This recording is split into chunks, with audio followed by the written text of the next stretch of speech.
하나, 둘, 셋, 넷.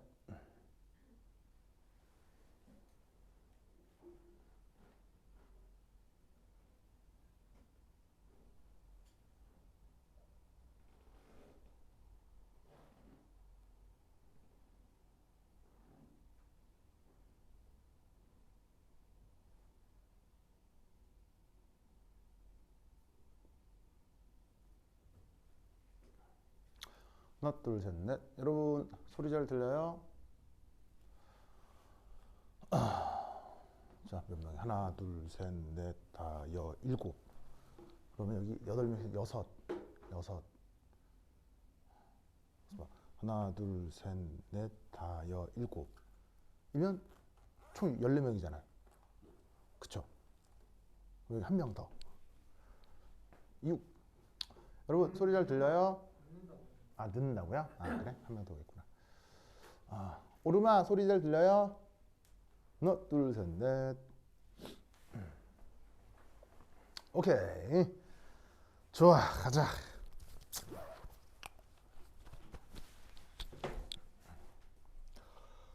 아이고.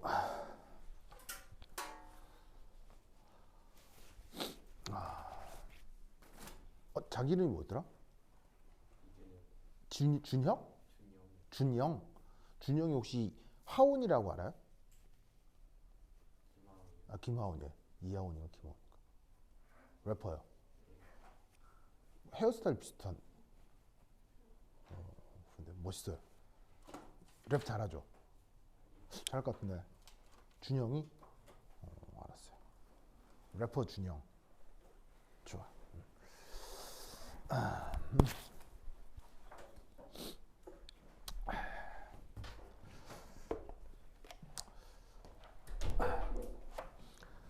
아유, 반갑습니다. 아유, 반가워요. 자, 오늘 역시 몸에 좋고 재미있는 화학 공부를 해보도록 하겠어요. 좋아, 좋아.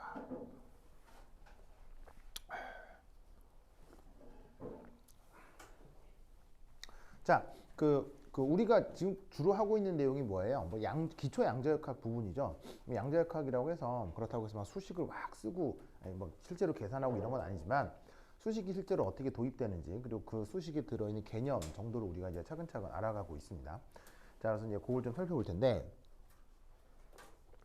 자, 오늘 해볼 거는 그 25번 하이젠베르그의 불확정성 원리라고 하는 게 있어요. 이제 그거부터 좀 살펴보도록 하겠습니다.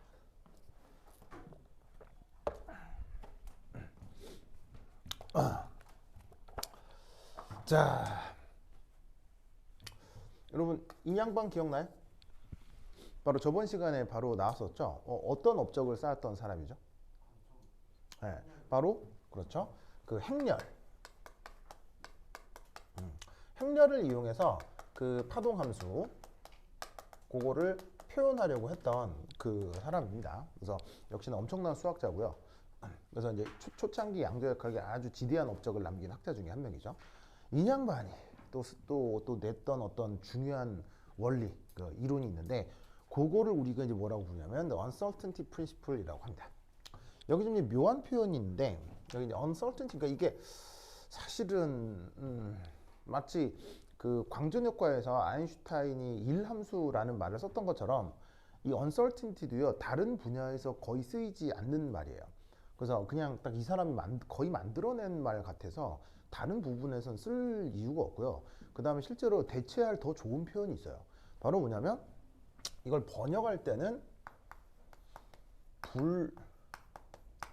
확정성 이렇게 이제 번역을 하기는 하는데 그 사실은 그 의미가 이제 뭐냐, 이 수식을 들이다 보면 그냥 표준편차예요. 표준편차. 네. 그래서 그 표준편차에 관련된 그 어떤 개념, 그 어떤 새로운 생각이거든요. 아니, 새롭다기보다는 그 이제 뭐 수식화된 어떤 개념인데, 이 불확정성의 원리라고 하는 것에 대해서 이제 조금 생각을 해보면 가장 그 결론적인 그 표현은 바로 요거예요.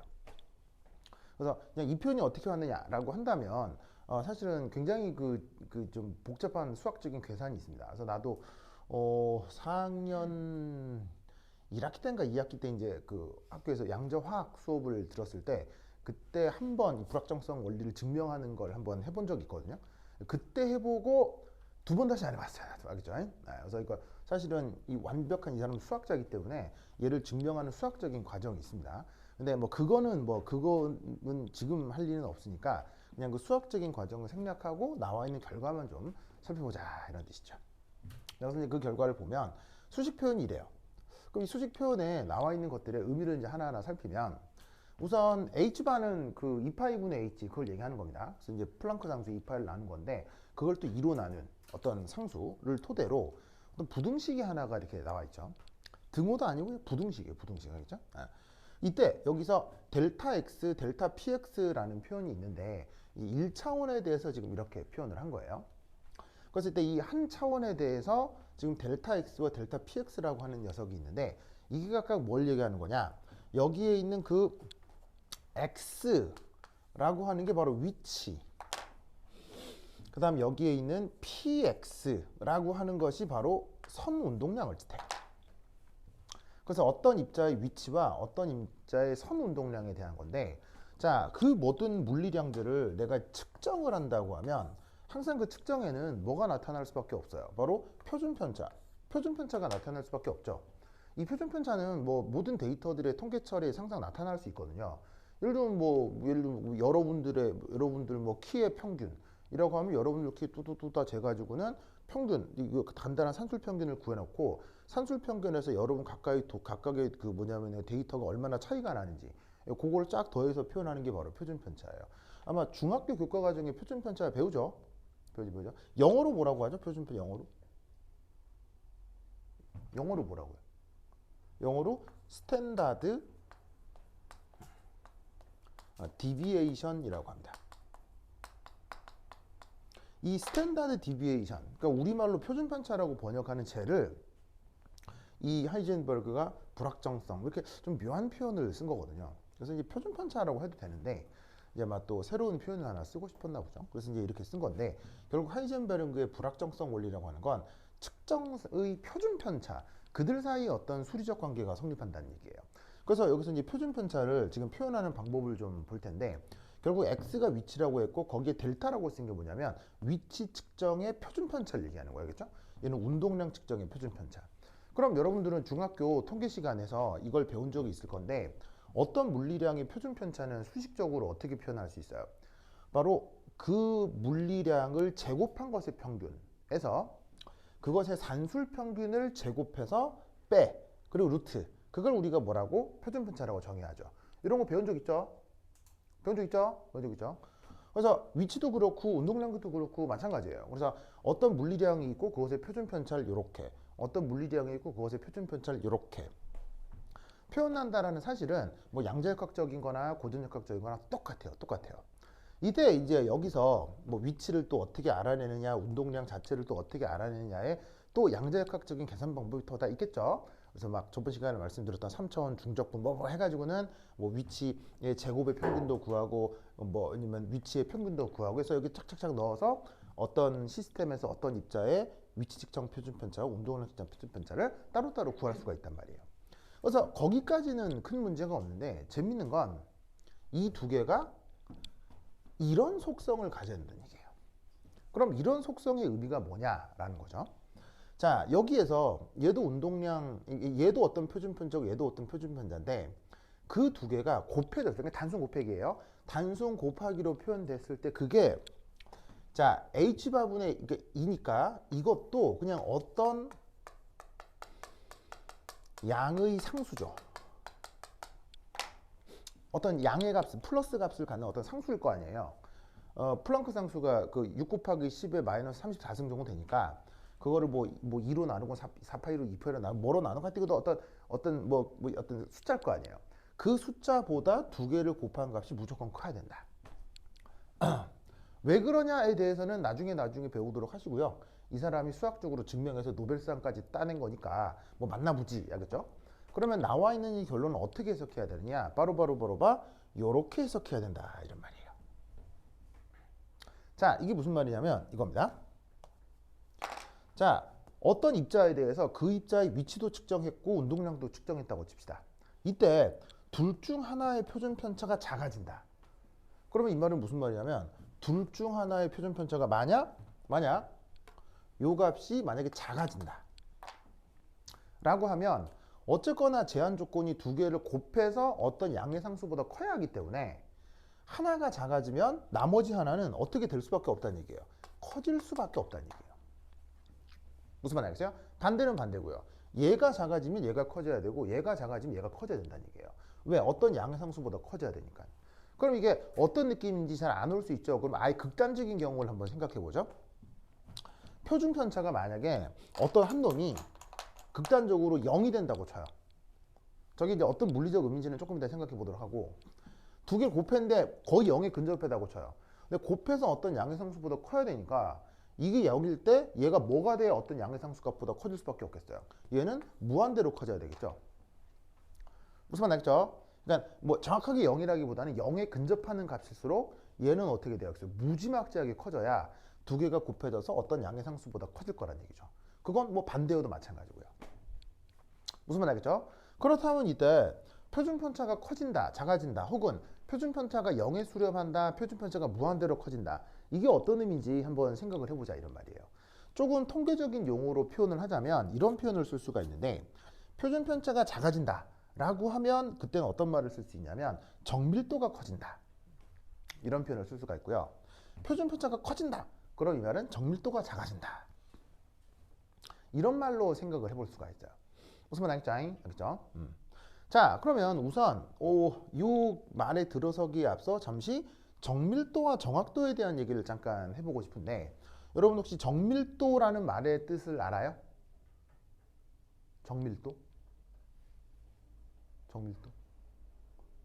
네, 내가 드린 강의에 있습니다. 내가 드린 강의에 2장 강의의 마지막 부분에 정밀도 혹은 정확도라는 말이 나오거든요. 레프군? 이거 정밀도 봤어요? 안 봤구나. 알겠죠? 보셔야죠. 참 간단히 말씀드리면, 자, 정밀도가 뭐냐? 정밀도는 예를 들어서 이거예요.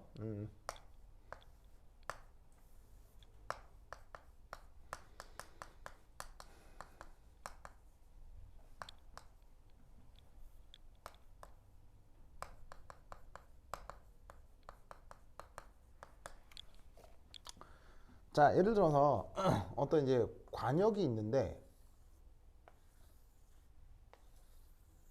여기 이제 활을 쏠 거예요. 요 관역이 있는데, 자, 이게 활을 쏠 거예요.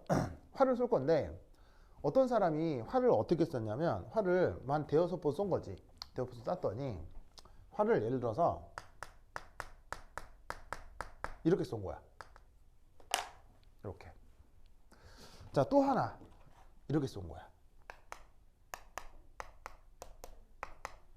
이렇게 쏜 거야. 무슨 말 알겠죠? 알겠죠?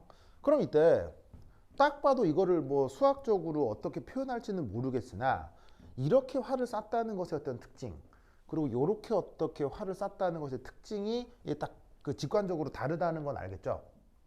이때 얘는 정밀도가 이 경우 아주 좋다 이렇게 표현을 할 수가 있어요. 정밀도가 아주 좋다. 그러면 이 정밀도가 아주 좋다 이 말은 무슨 말이냐면 바로 정밀도는 다른 말로 리프로듀서빌러티라고 해요. 우리말 번역은 재현성.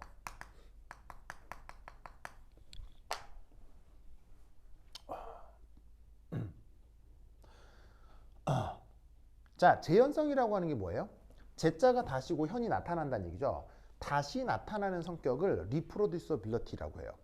자, 무슨 말이냐면 활을 이게 5번 쏜 사람이 여기 쐈으면 우리는 6번째 화살을 보지 않아도 우리는 어떤 기대를 할 수가 있어요.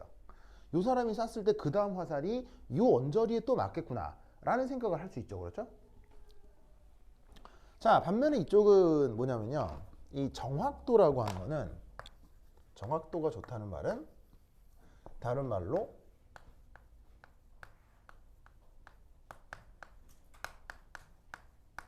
요거예요.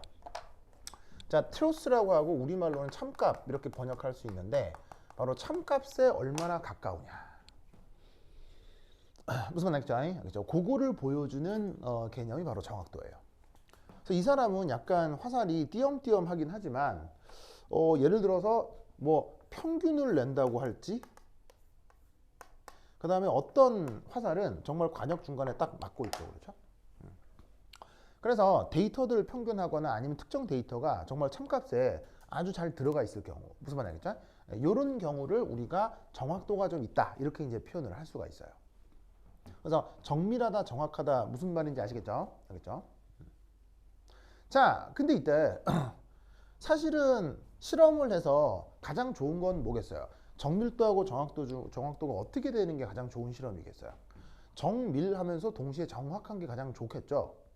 근데 정밀하기도 하고 정확하기도 한 게 동시에 다 달성된 건 이건 뭐 퍼펙트 아니겠어요? 그러니까 이 퍼펙트는 사실 하기가 어렵겠어요? 쉽겠어요? 어렵기 때문에 만약에 둘 중에 만약에 선택해야 된다라고 하면 어떤 걸 더 중요하게 생각해야 될까요? 여러분들 실제로 실험을 하는 데 있어서 그 실험 데이터를 얻을 때 정확한 실험 데이터를 얻는 게 중요하겠어요? 정밀한 실험 데이터를 얻는 게 중요해요? 둘 중에 하나를 고르라고 하면 바로 이쪽이 훨씬 중요합니다. 저쪽이 훨씬 중요합니다. 왜냐하면 이 정밀한 실험을 하지 않았을 경우에는 어떤 일이 벌어질 수 있냐면요. 바로 실험 수행자가 이럴 수 있어요. 실험 수행자가 그 도덕성의 의심을 받을 수가 있어요. 이거 무슨 말인지 알겠어요? 네, 무슨 말인지 알겠어요? 자, 무슨 말이냐? 때는 바야흐로 1900까지는 아니고 2000년 초반. 그때 혹시 여러분 그 이 사람 알아요? 황우석이라는 사람 압니까? 네, 이름 기억하는 사람. 네, 뭐냐면 요 황우석이라는 사람이 있는데 바로 이제 서울대 농대 교수입니다. 서울대 농대 교수인데 이 사람이 무슨 연구로? 바로 이제 줄기세포. 생물학에서 막 스템셀이라고 하는데 뭐 사실 또 내가 생물 잘 모른다고 했죠. 뭐 더 자세히는 모르겠는데 이게 아주 중요하다는 것까지는 내가 알아요. 무슨 말이야, 그죠? 생물학적으로 어떻게 중요한지 그 잘 모르겠는데 하도 주변에 중요하다고 해서 중요하다는 것까지는 아는데 요거가 관련된 논문으로 인양반이 거의 노벨상 직전까지 갔었거든요. 근데 결국은 어떤 일이 벌어져요? 바로 이 황우석 이 교수 실험실에 있었던 대학원생의 제보를 통해 어디로 제보했었냐면 바로 MBC 그 PD 수첩의 제보를 통해서 그 이제 이 모든 실험 데이터가 조작됐다라고 하는 게 들통이 나면서 사실은 이 사람은 이제 전 세계적인 이제 어떤 이 뭐냐면 엄청난 이 뭐냐면은 그 거짓말의 아이콘이 되는 거죠. 자, 이게 뭐냐면 이게 주제가 뭐가 됐건 여러분 어떤 실험을 하잖아요. 그럼 그 실험을 했다라고 해서 결과가 나오면 그 결과를 논문으로 쓸 수 있잖아요. 그럼 논문으로 써서 딱 발표하는 순간 어떻게 되는 거예요? 전 세계 사람들이 모두 아는 사실이 되는 거죠. 그러면 재밌는 건 논문에 발표를 하면 있잖아요. 그 발표된 사실을 가지고 다른 사람이 가서 똑같이 했을 때 그게 돼야 되겠어요? 안 돼야 되겠어요? 돼야 된다 이런 말이지. 무슨 말 알겠어요? 그런데 놀라웠게도 황우석 박사가 발표했던 논문에는 그 네이처지에 실었었는데 발표했던 논문의 그 결과를 전 세계 모든 사람들이 놀라운 결과니까 따라해봤을 거 아니에요. 근데 안 돼. 안 돼. 그래가지고는 그 사람들이 막 비판을 했을 거 아니에요. 이거 해도 안 된다. 해도 안 된다. 이상하다. 그랬을 거 아니에요. 그래가지고 해보라. 그거 다시 했더니 안 돼. 무슨 말 알겠어요? 안 돼. 그러면 여기서 우리는 두 가지 가정을 해볼 수가 있죠. 첫 번째, 거짓말을 했거나 무슨 말 알겠죠? 두 번째, 진짜 됐는데 그때는 진짜 됐는데 다시 해보려고 하니 안 됐을 경우도 있는 거죠. 그렇지 않나요? 그렇죠. 그러니까 뭐냐면 진짜 억울할 수도 있는 거지. 정말 억울해. 진짜 됐었는데 다시 해보라니까 안 돼. 그럴 수도 있잖아. 예를 들면 뭐 유튜브 같은 거 보면 무슨 챌린지 이런 거 하잖아요. 막 병 돌려 세우기 뭐 이런 거 있잖아요. 막 탁구공 쳐서 어디 넣기 뭐 이런 거 있잖아. 그래서 뭐 탁구공 통통통 쳐가지고 말도 안 되는 확률로 어디 들어가게 하기 막 그런 거 하잖아. 그것도 나 분명 했는데 그거 뭐냐면 다시 해보라고 하면 안 될 수 있잖아요. 정말로 그럴 수도 있는 거야. 그렇다면 자, 첫 번째 거짓말은 이건 빼박캔트고 하겠죠. 거짓말 한 건 이건 뭐 어쩔 수 없는 거고요. 빼박캔트고 두 번째를 생각해 보자고. 진짜 됐다고 치자. 근데 진짜 됐는데 억울하게 지금 거짓말쟁이로 몰렸다고 치자. 그러면 그 책임은 누가 져야 되느냐? 바로 역시 본인이 져야 된다고요. 왜냐? 여러분 꼭 기억해 두셔야 돼요. 여러분들이 어떤 실험을 하잖아요. 실험을 하잖아. 그 실험은 최소 몇 번 반복해야 되죠? 그냥 감이 아니에요. 감이 아니고 통계학적으로. 어떤 실험을 하면 최소 몇 번 반복해야 되죠? 최소 3번을 반복해야 돼요. 무슨 말인지 알겠어요? 3번 반복해서 통계적으로 의미가 있는 비슷한 데이터가 나와야 돼요. 이게 왜 3번이 중요하냐면 이 3번이 비슷한 통계적으로 의미가 있는 비슷한 데이터가 나와야 4번째 실험부터 그 데이터가 나올 가능성이 통계학적으로 90% 이상이 돼요. 그러니까 이게 두 번에서, 그러니까 한 번에서 뭐가 나왔잖아요? 그럼 그 다음 해서 이게 될 걸 확률은 50% 정도밖에 안 돼요. 근데 두 번에서 세 번째 되는 거는 75% 정도밖에 안 돼요. 근데 세 번에서 네 번 넘어가잖아요. 이때부터는 확률이 90%가 넘어가요. 그러니까 어떻게 되냐면 여러분들이 자연과학적으로 혹은 공학적으로 어떤 실험을 해서 데이터를 내려고 할 때는 반드시 그 실험에 대해서 적어도 몇 번? 3번 이상을 반복해야 돼요. 그래야 진짜 억울한 경우를 하더라도 이런 사고가 생기질 않는 거예요. 근데 뭐 지금 아무리 이제 변명을 해봐도 개뻥인 것 같죠. 예, 하여튼 그래가지고 이 양반은 이제 그 사이언스 논문 다 취소되고 서울대에서 교수직이 해제되고 막 해가지고 이제 어디 중국 갔다가 하여튼 요즘 어쩌다 가면 TV 한 번씩 나오시는 것 같은데 하여튼 그런 일들이 이제 하여튼 있었던 거죠. 하여튼 무슨 말 알겠죠? 그게 뭐냐면 어떤 실험을 했을 때 그 다음 실험 결과가 반드시 그 근처에 다시 나오게 하는 게 중요하다고요. 그걸 우리가 뭐라고? 정밀하다라고 얘기를 하는 건데 자, 둘 중 하나의 표준 편차가 작다. 그 표준 편차가 작은 게 어떤 경우가 있어요? 바로 이런 경우가 있죠. 그래서 데이터하고 데이터 사이에 간극이 넓어서 그 다음 실험을 했을 때 데이터가 어디에 안착할지 알 수 없는 그런 경우를 우리가 정밀도가 떨어진다라고 얘기를 하는 거예요. 그런 경우를 우리가 표준 편차가 커진다고 얘기를 하는 거죠. 반면에 표준 편차가 작은 경우가 어떤 경우예요? 바로 이런 경우죠. 무슨 말 알겠죠?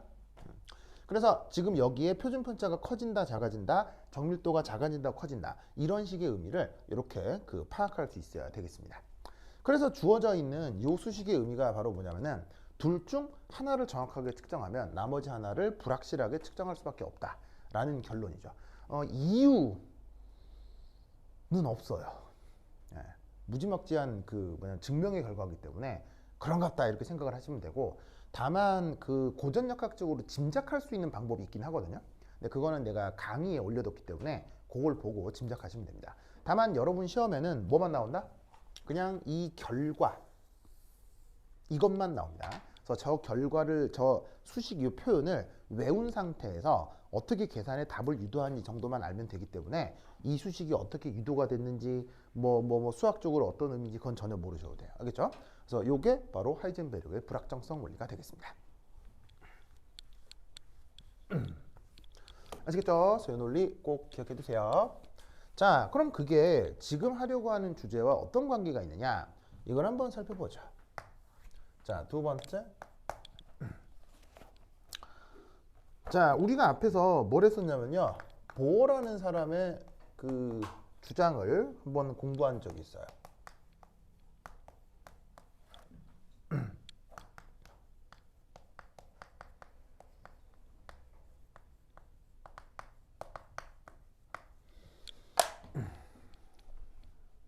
그래서 이제 뭐냐면 하이드로제닉 아이온이라고 하는 개념이 있는데, 자, 하이드로제닉 이게 무슨 말이에요? 바로 전자가 하나뿐인이라고 했죠. 그래서 전자가 하나뿐인 원자 혹은 이온들에 대한 그 전자의 역학적 에너지 준위를 보어가 처음 이제 유도를 해냈어요. 그거를 지금 언급하려고 하는 여기에 있는 이 그 uncertainty principle, 그러니까 하이젠베르그의 불확정성 원리로 한번 해석을 해보자라는 겁니다. 자, 뭐냐? 첫 번째 1.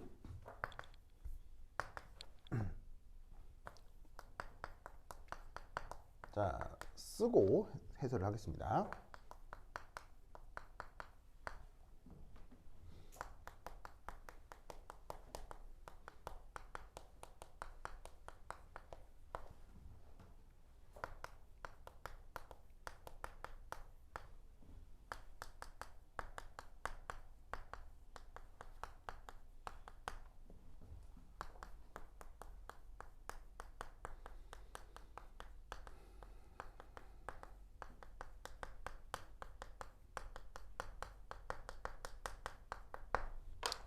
자, 쓰시고요.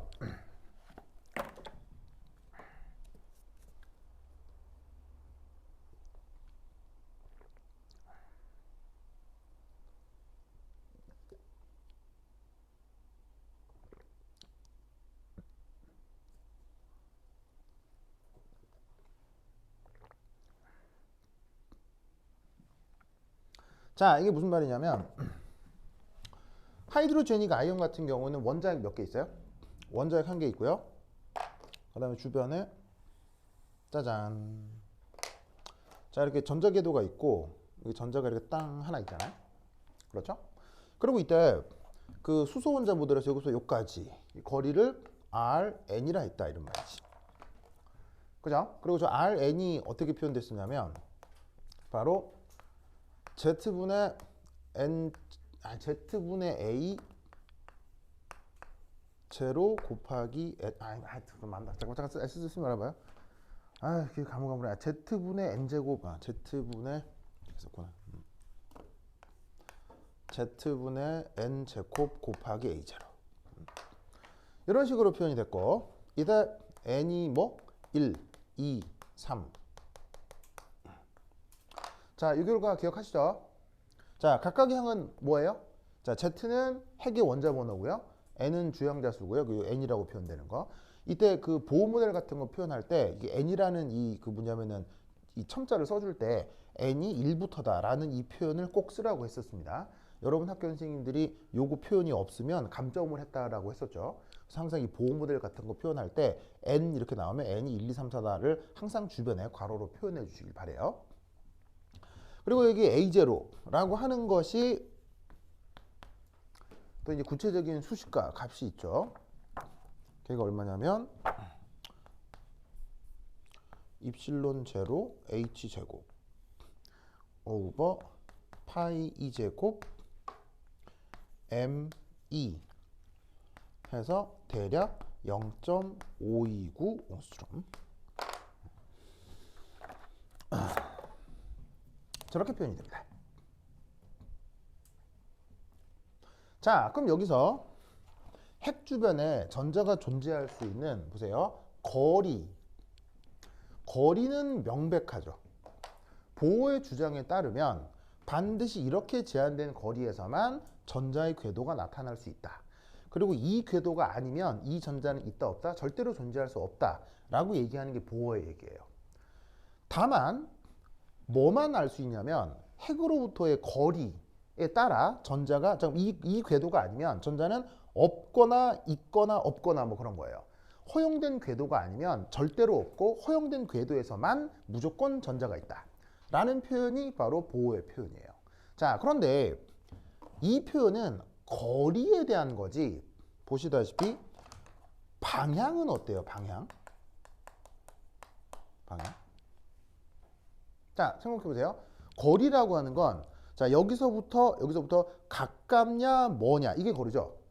무슨 말 알겠어요? 근데 가깝냐 뭐냐와 별개로 우리는 위치를 표현하는 또 하나의 수단이 있어야 돼요. 바로 뭐냐면은 가깝건 멀건 관계없이 방향이요. 이쪽인지 저쪽인지 무슨 말 알겠어요? 아니, 가깝더라도 이쪽 방향과 저쪽 방향은 같은 거예요, 다른 거예요? 천지 차이인 거지. 무슨 말 알겠죠? 그러니까 여기서 앞서 우리가 위치라는 표현을 썼었는데 이 위치는 반드시 누구로 구성이 된다? 거리와 방향 이 두 개가 사실은 위치를 결정하는 거예요. 항상 알겠죠? 그러면 이 보호 모델이라고 하는 건요. 보세요. 핵으로부터 전자가 어떤 거리에 명확하게 있다. 명확하게 있어. 라는 거예요. 알겠어요? 있는데 어느 방향에 있는지에 대한 얘기는 해줘요? 못 안 해줘요? 전해주질 않죠. 무슨 말이냐면 이 전자가 보호 모델에 의해서는 여기 있을 확률, 여기 있을 확률, 여기 있을 확률 모든 방향의 확률이 같은 거예요. 이 전자가 이 궤도 안에만 있으면 어느 궤도에서건 다 똑같은 확률로 존재할 수 있다는 게 보호가 얘기하는 이 궤도 반경이 되는 거죠. 그러면 모든 위치에서의 존재 확률이 같다라고 하는 건 바로 이 전자가 어느 위치에 있는지 전혀 알 수가 없다는 얘기인 거예요. 무슨 말이냐면 왜 여러분 이런 거 알아요? 이 뭐냐면 이런 거요. 모두와 친한 사람은 아무하고도 친하지 않은 거예요. 이 말 알아요? 이 표현 알아요? 무슨 말이냐면 예를 들어서 내가 누구를 대하는데 친절해, 뭐 착해, 좋아, 나이스해. 근데 그 정도가 이 사람을 대할 때나 이 사람을 대할 때나 이 사람을 대할 때 이 사람을 대할 때나 완벽하게 똑같아. 그럼 그건 그 친절함을 경험하는 사람도 느낄 거 아니야. 아, 이 사람 친절하고 좋은데 이 사람이 나한테 하는 거나 쟤한테 하는 거나 완벽히 똑같다 라는 걸 느끼면 우리는 특별히 그 사람한테 더 큰 애착을 느껴요, 안 느껴요? 그렇지 않죠. 무슨 말 알겠어요? 그게 뭐냐면 좀 더 친한 친구 관계가 된다는 얘기는 다른 사람보다 더 애정을 쏟는다. 이래야지 더 특별한 관계가 되는 거 아니에요? 그러니까 이 말은 무슨 말이냐면 누군가가 모두에게 똑같이 대한다는 얘기는 누구하고도 특별히 친하거나 누구하고도 특별히 뭐냐면 나쁜 사이가 아니라는 얘기예요. 역으로 또 이렇죠. 내가 갑자기 여러분 우리 래퍼군 어디 갔어요? 라고 물었다고 쳐봐요. 그럼 예를 들어서 어떤 누군가가 우연찮게 동현? 준영. 누군가가 우연찮게 준영이가 화장실 쪽으로 가는 걸 봤어요. 누군가가. 그럼 그 친구는 이렇게 얘기하겠죠. 준영이 아까 화장실 쪽으로 가던데요? 라고 얘기하는 건 무슨 뜻이에요? 다른 어떤 방향보다 화장실 쪽에 있을 가능성이 확률이 높다라고 얘기를 하는 거 아니에요. 근데 그게 아니라 여러분 준영이 어디 있어요 하니까는 갑자기 시간을 딱 보더니 아니 뭐 이 시간쯤이면 뭐 자습실이나 PC방에 있겠죠. 라고 얘기를 하는 거예요. 그럼 그건 어떤 의미예요? 자습실이나 PC방에 있겠죠. 라고 얘기하는 건 지금 나타나는 시간적 요소로 봤을 때 얘가 PC방에 갔을 확률과 자습실에 갔을 확률이 똑같다는 걸 얘기하는 거 아니에요. 그럼 그 말은 뭐냐면 하는 내가 그 정보에 대한 정확성이 없다는 얘기예요. 그러니까 신뢰도가 없다는 얘기예요. 내가 그 사람에 대한 정보가 없을 때 그런 식으로 표현을 하는 거예요. 그러니까 어떤 입자가 모든 방향에 대해서 똑같은 확률로 있다는 얘기는 사실 그 입자에 대한 정보가 전혀 없다는 걸 뜻하는 거예요. 그래서 보호 모델의 그 중요한 특징은 거리에 대해서는 명확하지만 그 방향은 안다 모른다? 전혀 알 수 없다. 이게 보호 모델이 얘기하는 그 전자의 어떤 또 하나의 그 위치적 특징입니다. 무슨 말 알겠죠? 그래서 방금 얘기했지만 위치는 누구와 누구로 구성이 된다? 거리와 방향으로 구성되는데 보호 모델은 재밌게도 거리는 100% 아는 거예요. 근데 방향은 0% 아는 거예요. 무슨 말 알겠죠? 이런 묘한 특징을 갖습니다. 그래서 어떻게 되냐면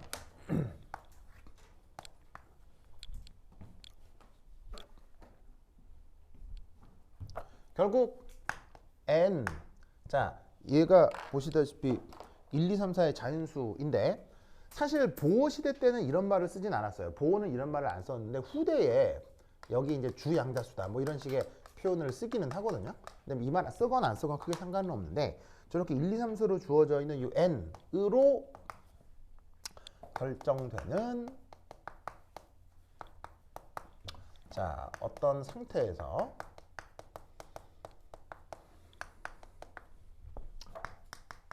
그 전자의 궤도 반지름은 보시다시피 단 하나로 결정되는 거죠.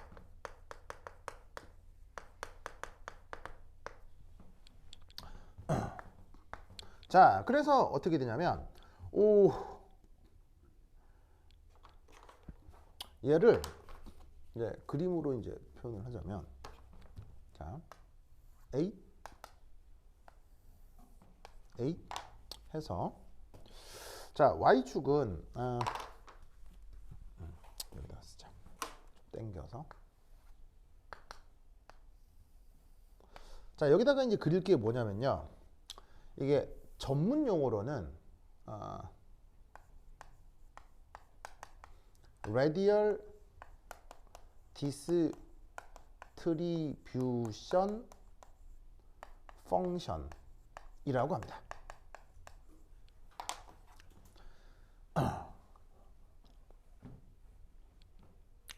자, 그래서 우리말 번역은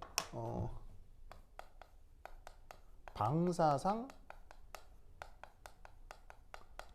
분포함수라고 하는 건데, 이것에 대한 아주 구체적인 수학적인 원리는 뭐 나중에 배워보도록 하고, 그 의미가 뭐냐? 바로 얘는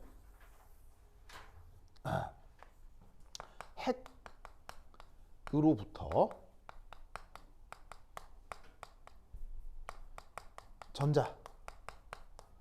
전자까지의 거리에 따른 발견 확률의 변화율 그래프예요. 그 의미를 저렇게 이제 영어로 쓸 땐 radial distribution function, 그 다음에 방사상 분포함수 이렇게 표현합니다. 근데 보시다시피 radial distribution function, 방사상 분포함수, 핵으로부터 전자까지의 거리에 대한 발견 확률 변화율 이렇게 얘기하면 너무 표현이 좀 장황하고 어렵잖아요. 사실은 수학적으로 어떻게 정의되는지를 배우면 금방 끝날 문제인데, 중요한 건 이게 수능에서도 나와요. 수능에 출제됩니다. 이게 수능에 출제되고 매년 수능에 무조건 나와요. 근데 수능을 치려고 하는 학생들한테 radial distribution function에 대한 3차원 중적분 이런 거 보여주면 수능 치는 학생들이 매우 싫어하겠죠. 그래서 수능에서는 얘를 뭐라고 얘기하냐면요, 사실은 틀린 말인데 수능에서는 뭐라고 얘기를 하냐면 바로 전자 발견 확률이라고 수능에서는 표현합니다. 저 전자 발견 확률이라는 말은 수학적으로 봤을 땐 100% 틀린 말이에요. 100% 틀린 말인데 수능에서 그냥 저렇게 씁니다. 왜냐? 굉장히 수학적인 표현인데, 수학적인 표현을 학생들한테 강요하면 학생들의 그 학습 욕구가 매우 떨어지겠죠. 그래서 수능 같은 데서는 약간 거짓말 좀 섞어가지고 학생들한테 좀 개뻥을 치는 게 있는데, 그 중에 하나가 이거예요. 그래서 수능에서 전자 발견 확률이라고 하고 그래프가 딱 나오면 정확하게는 radial distribution function에 대한 얘기예요. 그래서 이게 또 어떤 부분인지는 또 조금 이따가 얘기를 해보도록 하고, 어쨌건 전자 발견 확률이다 라고 했을 때 0이라고 돼 있는 게 핵이고요. 여기가 이제 R, 바로 핵으로부터 거리, 뭐 어디 누구까지? 전자까지 거리. 그럼 이때 여기서 어떤 그래프가 나타나느냐? 바로 짠, 두두두두두 1.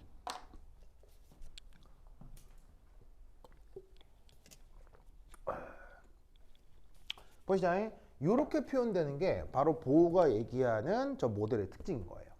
뭐냐면 주양차수가 허용하는 어떤 거리가 있을 거고요. 그 거리가 아니면 전자 발견 확률이 뭐 0. 그리고 그 거리에서 무조건 전자가 있는 거예요. 무슨 말 알겠죠? 이런 걸 나중에 수학에서 델타 펑션이라고 하거든요. 뭐 델타 그런 표현도 쓰기도 하는데, 뭐 여하튼 간에 함수값이 다 0이야. 0이 딱 여기서만 1. 이렇게 되는 것으로 표현되는 게 바로 보호 모델이라는 얘기죠. 그래서 그거를 이렇게 쓴 거예요. 주양자수로 결정되는 어떤 상태에서 전자의 궤도 반지름이 딱 하나만 존재한다.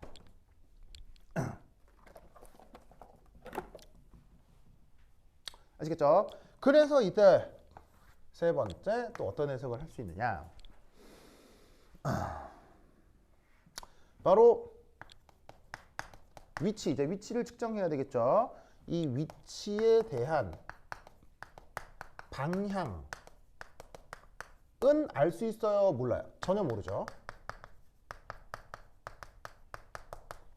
그리고 거리만 정확하게 아는 거예요.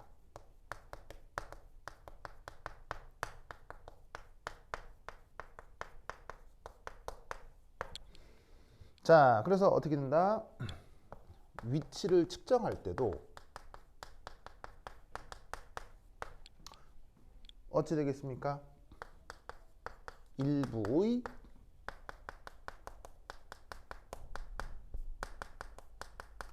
표준 편차가 나타날 수밖에 없습니다.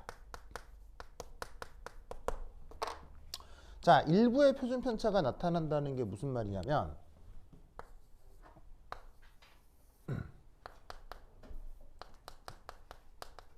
정확하게 알기 어렵다는 얘기죠. 뭐를? 위치를. 지금 저 보호 모델은 거리만 아는 거예요. 근데 거리의 방향이 더해져야 위치를 알 거 아니에요.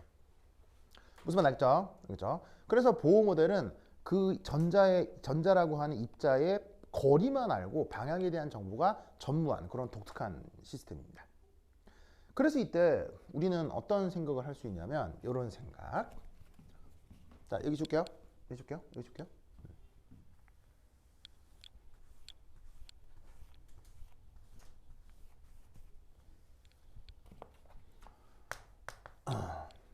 자, 그래서 네 번째는 어떤 생각을 할 수 있냐면 이렇게 바로 운동량 다음 에너지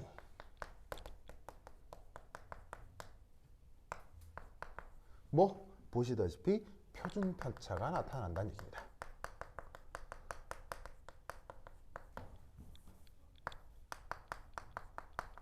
자, 손 쓰시고 이게 뭔 말인지 이제 설명을 좀 드리겠습니다.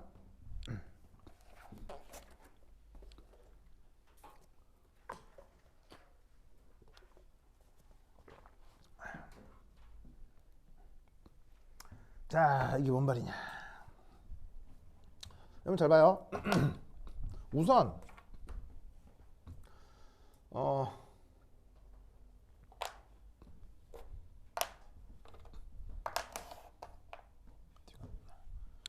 갔나?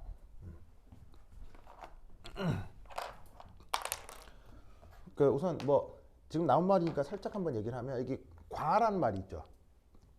영어로 쓰면 and잖아요. and. 자, 여러분 영어 잘해요? 영어 잘해요? 나도 잘하진 못해요. 나도 그 외국인을 만나거나 하면 무슨 말 해야지? 헬로 한다면 무슨 말 이렇게 해서 잠깐 사실은 나도 그 영어를 쓸 자리가 생기면 사실 약간 지체가 있거든요. 무슨 말 알겠어요? 근데 일상생활에서 이렇게 스포큰 잉글리시를 하는 거하고요. 이게 그 영어를 문장으로 쓰는 것 이거는 같은 걸까요? 다른 걸까요? 완전 다른 겁니다. 완전 다른 세상 얘기예요. 여러분 이걸 명심하셔야 되는데 영어는 수학이에요. 수학이랑 똑같아요. 그러니까 뭐냐면 그냥 여러분 저기 그 뭐 이렇게 뭐 예를 들면은 뭐 물건 사러 가서 뭐 햄버거 주세요, 뭐 사이다 주세요 이런 거는 사실은 뭐 수학적인 의미가 크지 않아요. 근데 그게 아니라 여러분들의 생각을 논리적으로 조리 있게 꾸며가지고는 그거를 아주 공식적인 글로 발표하는 것. 예를 들면은 계약서 무슨 말 알겠어요? 아니면 공문서 그리고 논문은 여러분 이렇게 생각하셔야 돼요. 아주 수학적으로 작성돼 있어요. 그걸 알아야 돼요. 그러니까 공식적인 글 있죠. 논문, 공문서, 계약서는 100% 수학이에요. 그 수학을 언어로 표현하는 게 일상 언어로 표현하는 게 그게 바로 영어예요. 그래서 영어를 잘하고 싶다면 수학적인 사고를 해야 돼요. 그래서 만약에 영어로 글을 잘 쓰고 싶은 사람들은 보통 그래서 이 인문학자들보다는 자연과학자들이 그래서 이 리튼 잉글리시가 훨씬 더 좋아요. 무슨 말 알겠죠? 이게 놀랍게도 방금 그러면 딱 얘기 좀뭔 소리야? 영어가 영어지 이게 왜 수학이야? 잘 보세요. 봐봐. She is pretty and beautiful. 이런 문장이 있다고 쳐요. She is pretty and adorable. 이런 문장이 있다고 쳐봐요. 자, 둘은 문법적으로는 맞는 말입니다. 주어, 동사, 서술어, 술부 이렇게 주어, 동사. 영어 문법으로 맞는데 하나는 영어고요. 하나는 영어가 아니에요. 문법적으로는 맞는 말인데 하나는 영어고 하나는 영어가 아니에요. 만약에 이게 스포큰 잉글리시로 얘기했을 때는 둘 다 통하는 말이거든요. 스포큰으로 할 때는 둘 다 괜찮은 표현이에요. 뭐 괜찮다기보다는 그냥 둘 다 그냥 흘려들을 수 있는 말이에요. 근데 이 문장을 여러분들이 공문서에 혹은 논문에 혹은 교수에게 제출할 그 문장에 이렇게 썼다고 하면 둘 중에 하나로 썼다. 바로 리젝이에요. 딱 그 영어를 쓴다. 뭐 얘는 고등학교도 안 나와서 바로 리젝이에요. 논문 퇴짜고 그다음에 교수한테 엄청 잔소리 들 거예요. 어떤 게 영어고 어떤 게 영어가 아닐까요?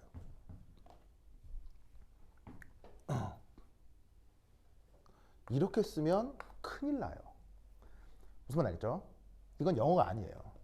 뭔 말이냐면 여러분들은 이 and를 어떻게 생각하셔야 되냐면요. and는 수학적 용어예요. 수학적 용어에서 and를 중심으로 앞이 원인이고 뒤가 결과예요. 이 얘기를 해드리는 이유는 앞으로 여러분들이 영어로 되어 있는 문장들을 많이 보게 될 건데 자연과학 쪽에서 and 같은 것들을 해석을 할 때 이 앞뒤의 선후관계를 보셔야 돼요. 그럼 이 말은 무슨 말이냐면 she is pretty and beautiful이라고 하면 얘는 그냥 그 여자는 예쁘고 예뻐요. 그럼 이런 말을 왜 해? 예쁘면 예쁜 거지. 그냥 she is very pretty 이러면 될 거지. 뭐 she is pretty and 이거 막 이상하잖아. 그럼 이건 어떤 뜻이냐면 이게 원인이고 이게 결과예요. 뭔 말이냐면 그녀는 예뻐요. 그래서 adorable 이 무슨 뜻이죠? 사랑스러운이라는 뜻이잖아. 무슨 말이냐면 그 여자가 예뻐서 내가 사랑하게 됐어요 라는 뜻이에요. 문장으로 쓸 때는. 그러니까 영어를 쓸 때도 스포큰으로 할 때는 이 and나 뭐 여러 가지 or나 아니면은 뭐 not only a but also 이런 것들 다 사실은 굉장히 중요한 구문들인데 그게 스포큰 잉글리시로 표현할 때는 그냥 대충 쓰는 거예요. 근데 미국 사람들도 이걸 문장으로 표현할 때는 그게 철저한 수학적인 기호가 돼요. 그러니까 이런 것에 대한 이해 없이 영어를 쓰는 사람들이랑 말을 했다가는 낭패를 볼 수 있어요. 대표적으로 계약서 같은 거. 그래서 우리나라가 초창기에 미국이랑 뭐 협상 같은 거 하고 외교문서 작성할 때 이런 거 오해받아가지고 오해해가지고도 막 외교적으로나 국익에서나 이 손해를 본 일들이 굉장히 많았거든요. 그러니까 영어를 그냥 뭐 헬로우 뭐 김미아 햄버거 이따구 영어가 다가 아니라고 이런 게 영어가 이게 다가 아니라고요. 물론 말을 유창하게 하는 것도 중요한데 그 안에 영어를 쓰는 사람들이 어떤 수학적인 논리와 철학을 담는지를 이해를 해야 돼요. 무슨 말인지 알겠죠? 그러면 보면 이런 식으로도 한글을 쓸 수 있다는 거예요. 즉 한글을 그 영어의 이런 뉘앙스를 살려서 번역을 해야 된다는 얘기예요. 뭔 말인지 알겠어요? 근데 사실은 이 정도 수준의 영어를 아는 사람은 흔할까요? 귀할까요? 굉장히 귀해요. 어떤 사람만 이런 영어를 알 수 있을까요? 바로 영어로 논문을 써본 사람만 이걸 알 수 있어요. 왜냐면 이렇게 영어를 구사하지 않으면 논문이 다 리젝트되기 때문에. 무슨 말 알겠어요? 그러니까 나 같은 사람 무슨 말 알겠죠? 무슨 말 알겠죠? 그래 그 정도 수준이 돼야 이 영어를 올바르게 한글로 번역을 할 수가 있다고. 근데 나 같은 사람이 번역을 하겠어 안 하겠어? 안 하겠지. 그러니까 영어로 되어 있는 책을 한글로 번역되어 있는 것을 봤을 때 그걸 읽었을 때 이해도가 올라간다 떨어진다? 오히려 자연과학 책은 한글로 된 걸 봤을 때 이해하지 못하게 되는 경우가 억수로 많아요. 왜냐하면 선후관계를 뒤집어 이렇게 번역하는 경우가 있거든요. 그러니까 어떻게 되냐면 그 여러분들이 물리학이 됐건 화학이 됐건 생물학이 됐건 자연과학을 공부하고 싶어? 그렇다면 철저하게 뭐로 공부해야 돼요? 철저하게 영어로 공부하셔야 돼요. 마치 이런 거예요. 여러분 춘향전을 배우는데 그 춘향전이 불어로 번역되어 있는 것을 그 가르쳐준 교수님이 또 아프리카 사람이었어. 그렇게 춘향전을 배웠다고 쳐봐. 그럼 여러분들 그 진짜라고 믿겠어? 절레절레 하겠어? 근데 무슨 말인지 알겠어요? 춘향전을 배우는데 교과서가 불어로 돼 있고 춘향전은 막 있는데 거기다 불어야. 불어인데 또 교수가 가르치는 사람은 또 나이지리아 분이시야. 막 이래. 그럼 여러분, 그러면 당연히 뭐 외국인도 뭐 춘향전을 공부해서 익혀서 수업할 수 있겠죠. 하지만 여러분들이 춘향전 아니 저런 사람한테 춘향전을 어떻게 이런 생각하지 않겠습니까? 그럼 여러분 물리학하고 수학하고 뭐 자연화학하고 생물을 공부하는데 이거를 한글로 돼 있는 책으로 공부한다. 아니란 얘기예요. 무슨 말 알겠어요? 적어도 그런 그 자연과학 용어는 영어나 독일어로 돼 있는 책을 봐야 정확한 의미를 파악할 수 있는 거예요. 그래서 아직은 여러분들이 좀 어리기 때문에 바로 영어 책을 보라고 하는 건 좀 그렇지만 그런 의미를 이제 하나하나 깨우쳐 나가야 되고 바로 내년부터 바로 영어 책을 쓰게 돼 있기 때문에 이런 의미를 좀 알아두셔야 돼요. 그렇죠? 그래서 이 영어를 좀 제대로 읽고 표현해야 이 자연과학의 의미를 좀 정확하게 받아들일 수가 있습니다. 그래서 지금 문장도 내가 지금 어떻게 쓴 거냐면 운동량 측정과 에너지 측정이라고 쓴 거예요. 그럼 여러분들은 이런 문장에서 어떤 뉘앙스를 딱 받아야 되냐면 뭐 운동량 측정이 있고 에너지 측정이 있나 보다. 이렇게 생각하면 안 되고요. 이게 어떤 선후 관계를 뜻하는 거예요. and라고 하는 건 그냥 대충 나열하는 게 아니에요. 그러니까 전후에 논리 관계가 있는 거라고요. 무슨 말 알겠어요? 그럼 잘 봐. 운동량 중에 선운동량 어떻게 표현해요? 보통 P 이렇게 표현하잖아요. 그러면 운동 에너지를 표현할 때 우리가 어떻게 표현하죠? EK라고 쓰고 2n분의 P 제곱 이렇게 쓰죠?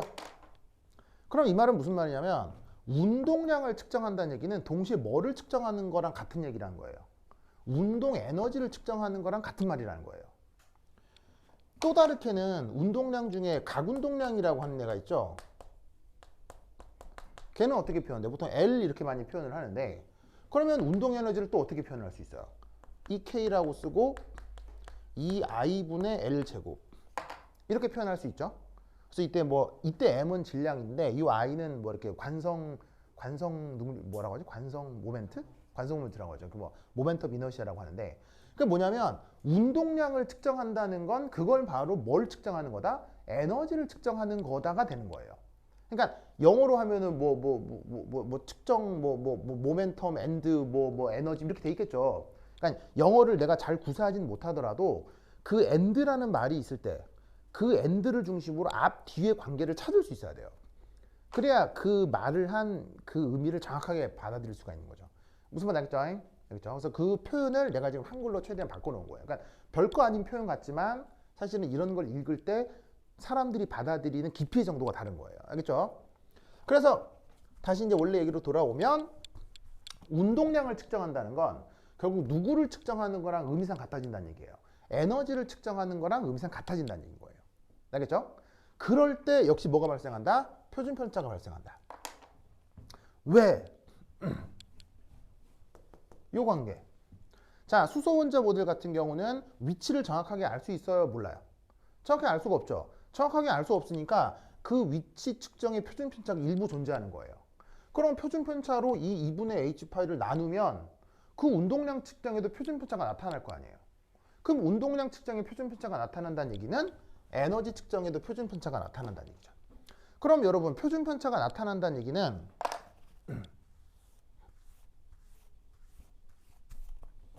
바로 정확한 완벽한 측정이 가능하다는 얘기예요? 불가하다는 얘기예요? 불가하다는 얘기죠. 그래서 이때 우리는 어떤 생각을 한번 해볼 수가 있냐면 바로 보호 모델에서 전자의 역학적 에너지 중위를 자 이렇게 표현했죠. 마이너스 n제곱분의 hcr의 z제곱.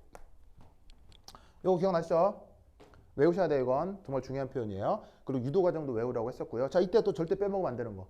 감점 안 당하려면 n은 1부터 이거 꼭 써야 돼. 약자에 안 쓰면 감점입니다.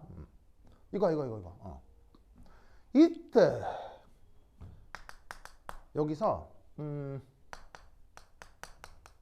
바닥 상태 에너지 라고 하는 걸 한번 계산을 해보자 이런 말이죠. 자 여러분 바닥 상태라고 쓰고요. 원래 표현은 뭘까요? 우리말로는 바닥 상태라고 번역한 건데 영어 표현으로는 ground state라고 합니다. 그 바닥 상태 에너지라는 말의 뜻은 뭐냐면 가장 안정한 상태를 뜻합니다.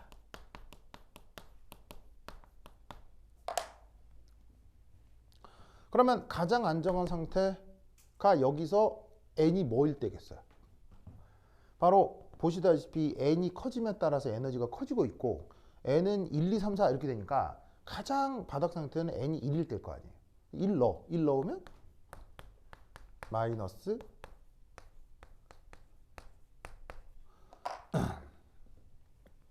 무슨 말인지 알겠죠? 이런 식으로 표현을 해볼 수가 있다 이런 말이죠.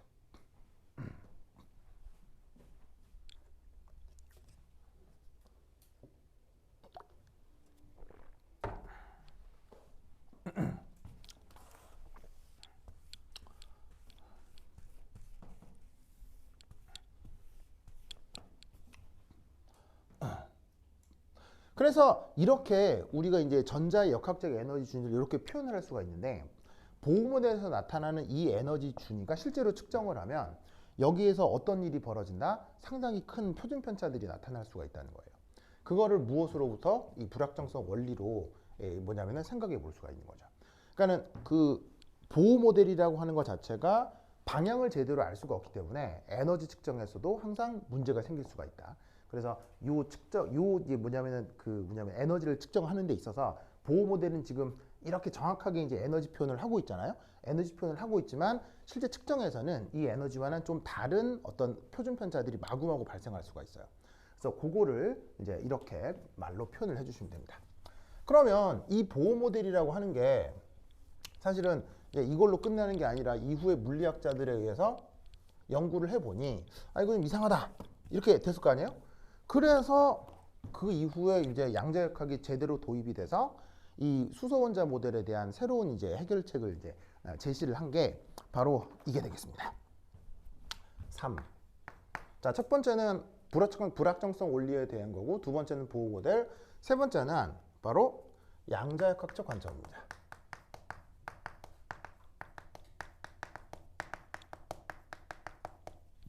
역시나 누구에 대해?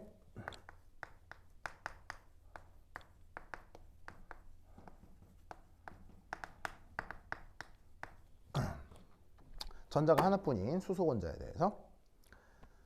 자, 그러면 양자역학적 관점으론 항상 이런 생각을 해요. 핵으로부터 어떻게 전자까지의 위치, 방향, 거리 모두 정확하게 알 수 없다.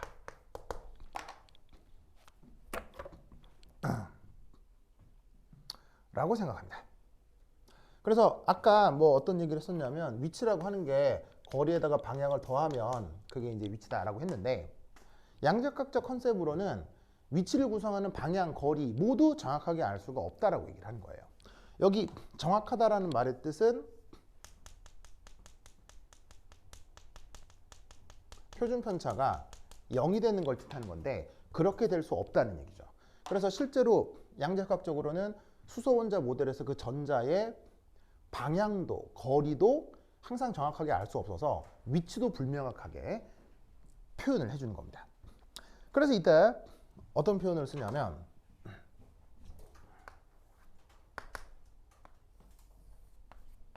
자, 아까 얘기했던 얘가 Radial Distribution Function, 줄여서 RDF라고 쓸게요. 우리말 번역은 방상상 분포 함수였고요. 영어 표현으로는 Radial Distribution Function으로 썼던 거. 그리고 수능에서는 뭐라고 쓰는 거? 전자 발견 확률이라고 쓰는 거. 아까 그 설명을 써서 뭐 또는 안 쓸게요. 그래서 줄여서 그냥 RDF라고 쓰겠습니다. 자, 여기 0이라고 쓰는 건 어떤 의미? 핵. 그리고 R은 아까와 마찬가지로 핵으로부터 전자까지 거리.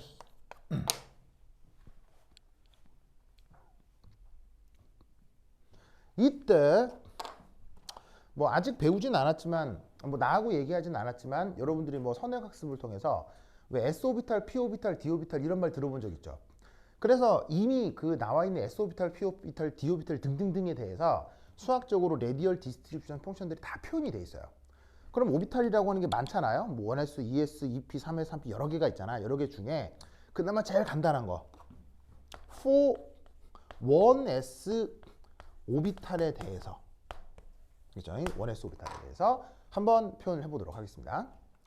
뭐 왜 그러냐는 됐고요. 그냥 결론만 좀 보도록 하겠습니다. 그럼 결과가 어떻게 되냐면 여기서 이렇게 돼요. 저렇게 됩니다.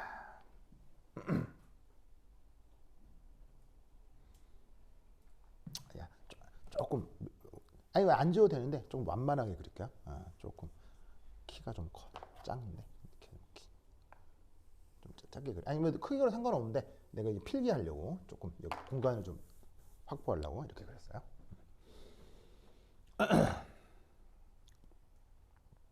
자, 이게 뭐냐면요. 예를 들어서 아까 자 보호 모델에서는요. 자, Rn이라고 하는 게 어떻게 표현됐었냐면 Z분의 A0에 Z분의 N제곱의 A0 이렇게 표현됐잖아요. 그러면 만약에 1s 오비탈이면 요 1이라고 하는 게 이게 바로 주양자수 표현이란 말이에요. 그러면 1s 오비탈은 n이 1일 때를 뜻하니까 이 값으로부터 만약에 굳이 표현을 하자면 R1이 뭘 얘기하는 거겠어요? 바로 Z분의 A0를 얘기하는 거겠죠. 무슨 말 알겠죠? 그러면 이 그래프에 이게 이제 양자역학적인 결과인데 이 레디얼 디스트리뷰션 펑션의 보호의 생각을 여기에 표현을 하자면 바로 이거란 얘기예요. 여기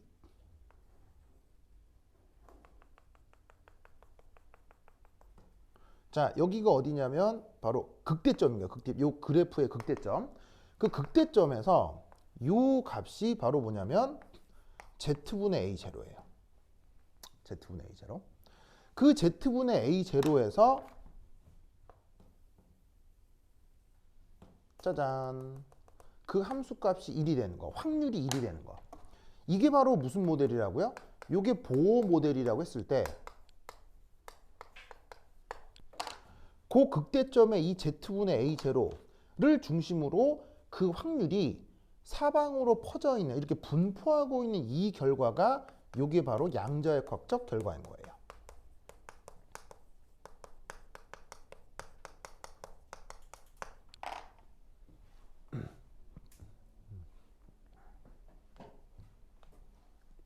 그러니까 어떻게 되냐면 아까 보호 모델은 적어도 거리는 어떻게 되는 거예요?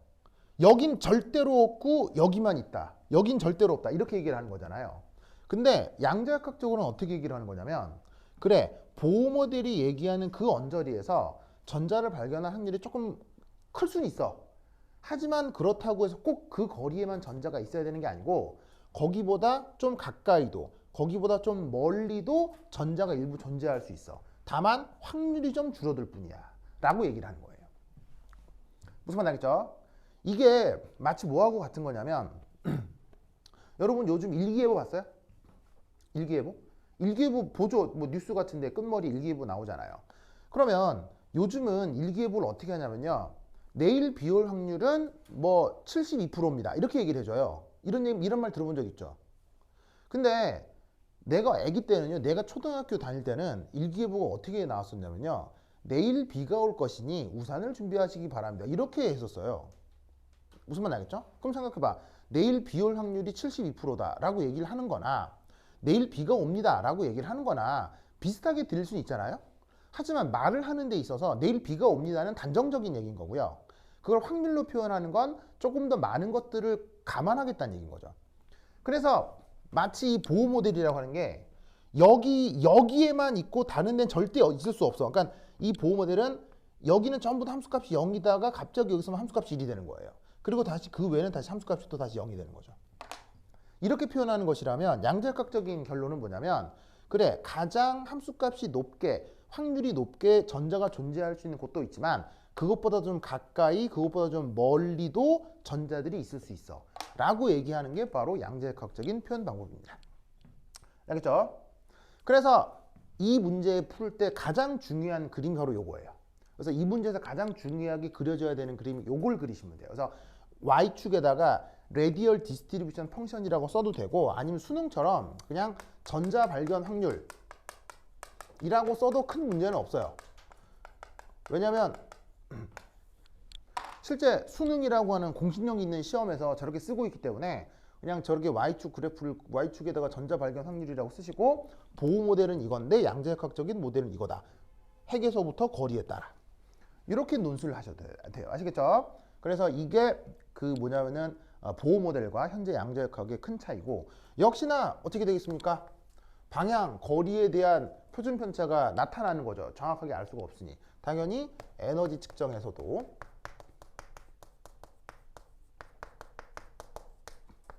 일부의 표준 편차가 나타날 수 있죠.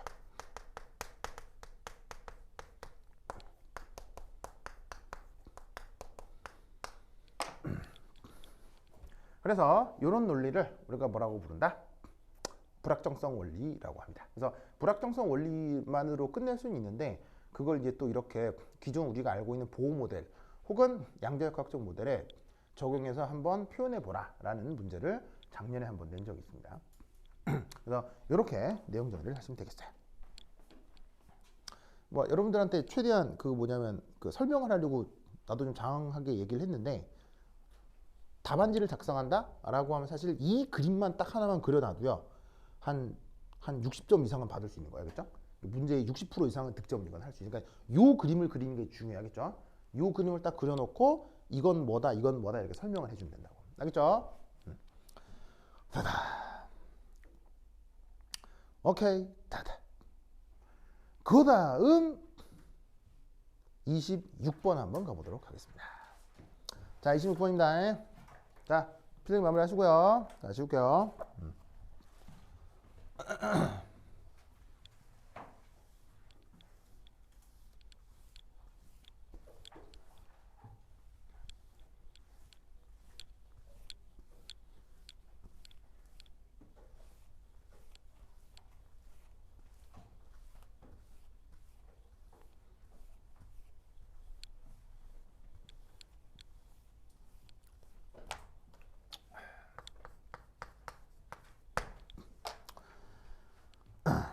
자, 26번 이걸 보고요. 진짜 교사가 너무 의욕에 넘치시는 게 아닌가? 뭐 이런 생각이 들긴 했거든요. 여러분들은 26번은 읽고 뭔 말인지 이해도 안 될 거예요. 이게 뭐라는 건지 이게 이런 거 이걸 과연 1학년 1학기 중간고사 이런 걸까지 내야 되나? 난 되게 회의적이거든요. 이거 불과 작년 선배들이 경험했던 거야, 그죠? 뭐 이런 것까지. 근데 또 해드렸던 얘기가 뭐 다 맞추고 양론 다 맞추고 이런 건 사실 틀려 무조건 맞춰야 돼. 틀려도 돼. 이런 건 사실은 이런 건 틀려도 돼. 알겠어요? 이런 거는 왜 대부분 못 쓰거든. 이건 못 되니까 중요한 건 양론을 다 맞추고 나머지 것에서 절반 정도만 비슷하게 쓸 수 있으면 돼. 알겠죠? 그럼 A 나와. 알겠죠? 네. 근데 저번에 얘기했듯이 뭐 그렇다고 해서 내가 뭐 우리 A 받기 위해서 해볼까? 그거 좀 그렇잖아. 그래서 우리 답안을 절반만 써볼까? 이 좀 그렇잖아. 그러니까 나는 이제 최대한 설명을 드리는 건데 전략적으로 그렇게 하면 되니까 크게 겁먹을 필요는 없다는 얘기예요. 무슨 말인지 알겠죠? 그렇죠? 자, 하지만 이제 그때 수업을 하셨던 교사가 어떤 의도로 이걸 냈는 건지 한번 살펴보자 이런 말이죠. 자, 우선 첫 번째 1.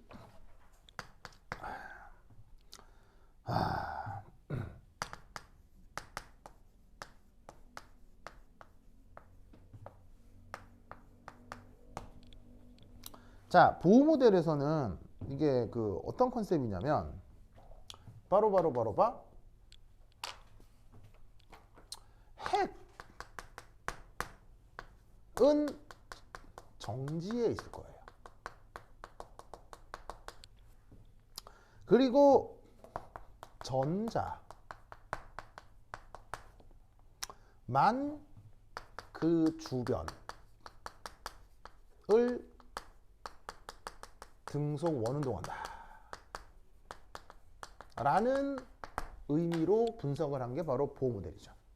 그래서 여기 이제 핵이 짜잔 이렇게 있고 이 주변에 궤도가 있으며 짜잔 이게 전자가 있으면 전자가 이제 여기서 이렇게 슉슉 이게 등속 원운동하고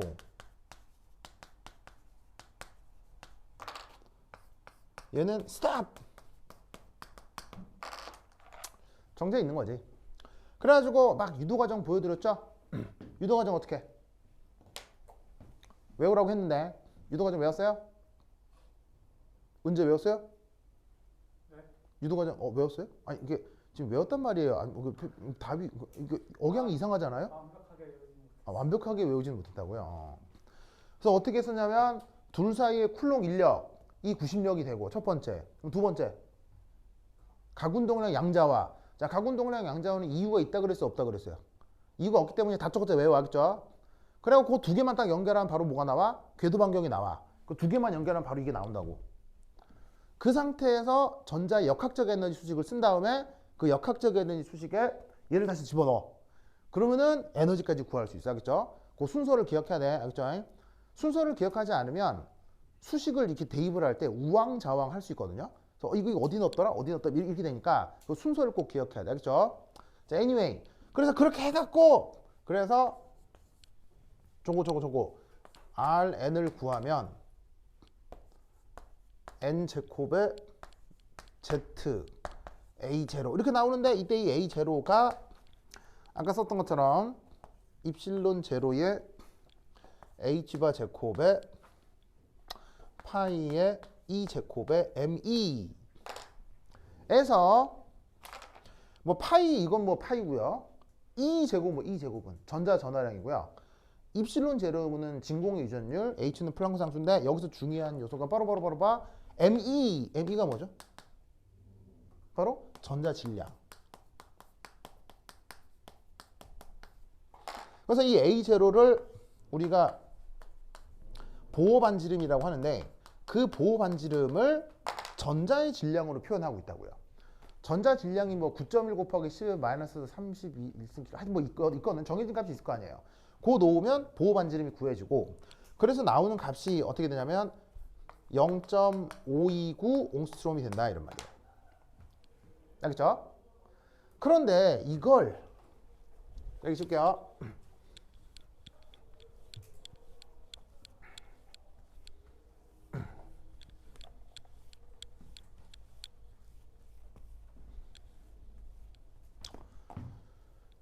두 번째 이 바로 인더 양자 역학 쪽으로 생각해 보자 이런 말이에요.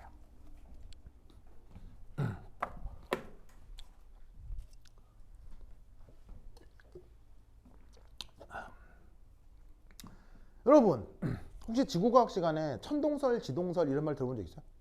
천동설, 처음 들어본 사람 알죠? 천동설, 지동설 들어본 적 있죠? 그래서 뭐 지동설 주장했다가 막 눈깔 뽑힌 거 알아요? 네, 천동설 주장했다. 아니 그 뭐야? 지동설이지 지동설. 코페르니쿠스 이런 사람들. 지동설 주장했다 뭐 화형 당하고 막 무슨 말이야? 눈깔 뽑히고 막 누구는 뭐 나오면서 막 그래도 돌아 막 이러면서 나오고 막 그게 알죠? 몰라요? 들어본 적 있죠? 그럼 여러분한테 물을게요. 여러분 천동설이 맞아요? 지동설이 맞아요? 여러분 천동설이 맞아요? 지동설이 맞아요? 지동설이 맞아요? 천동설이 맞아요? 지동설이 맞아요? 근접해요? 어떤 게 맞아요? 자, 여러분 이렇게 공 두 개를 막대기를 끼워가지고 만약에 얘가 양쪽의 질량이 같다고 쳐봐. 쟤네 같으면 여기가 이제 센터 오브 매스가 되겠지. 여기 이제 무게 중심이라고 하잖아. 탁 돌리면 어떻게 돼? 무게 중심이 가만히 있고 이렇게 도는 거 아니야. 그지. 자, 여기까지 맞아요, 틀려요? 맞지.